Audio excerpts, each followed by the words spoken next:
Salut, c'est Trado. Voilà mon commentaire pour la séance de demain, vendredi 12 février. Et bien, comme vous pouvez le voir sur le graphique, la fourchette d'Andrews grise a parfaitement rempli son office puisque la médiane a enfin été percutée. La médiane étant l'objectif naturel de toute fourchette d'Andrews, il était donc légitime d'attendre le gold au contact de cette médiane. C'est chose faite.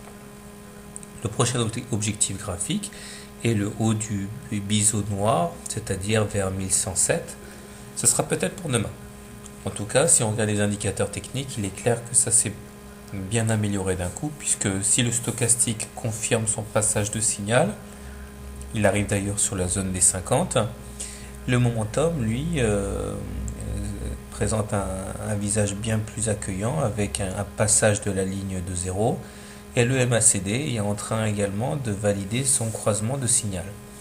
Il est clair que cela envoie des nouveaux signaux positifs aux traders, et ce qui est de bon augure pour la suite.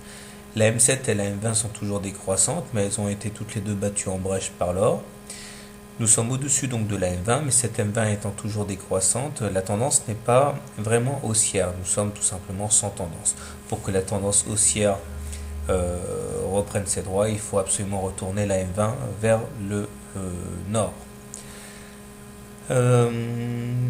Comment trader l'or demain? Je pense que si vous voulez shorter l'or, le mieux à faire est d'attendre un contact avec le haut du biseau noir, stop loss en cas de clôture au-dessus du biseau noir, objectif, et bien successivement M20, M7. Et pourquoi pas, s'il y a un gros accès de faiblesse, retour sur le bas de la fourchette d'Andrews. Si par contre vous voulez acheter l'or, je vous conseille d'acheter au plus proche de la M20, stop loss en cas de clôture en dessous de la M20, objectif dans un premier temps un retour sur le haut du biseau noir, et puis pourquoi pas la résistance à 1125. En fait, ce qui est gênant actuellement pour les traders longs, les acheteurs, c'est que la hausse ayant été assez forte, on se retrouve avec des ratios gain-risque assez médiocres.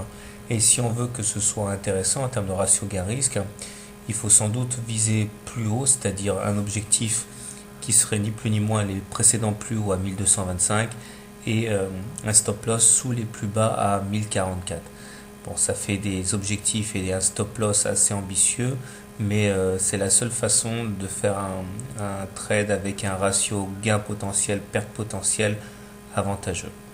Voilà, je vous souhaite bon trade et à demain.